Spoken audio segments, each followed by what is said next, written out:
আজকের মজার গল্পটি গোপাল ভাঁড়ের সুক্ত হলেই ভালো হতো। গোপাল একদিন পাশের গ্রামে এক বন্ধুর বাড়িতে বেড়াতে গেল। বন্ধুটি গোপালকে পেয়ে খুব খাতির করলো।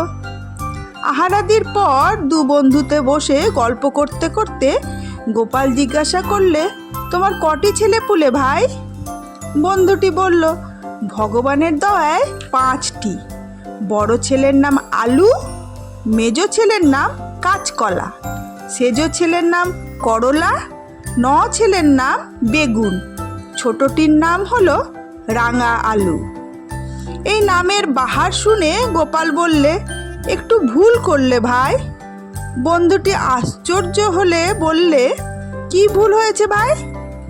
গোপাল বললে, সব নামগুলোই যখন মিলেছে তখন ছোট ছেলের নাম সুক্ত হলেই ভালো হতো।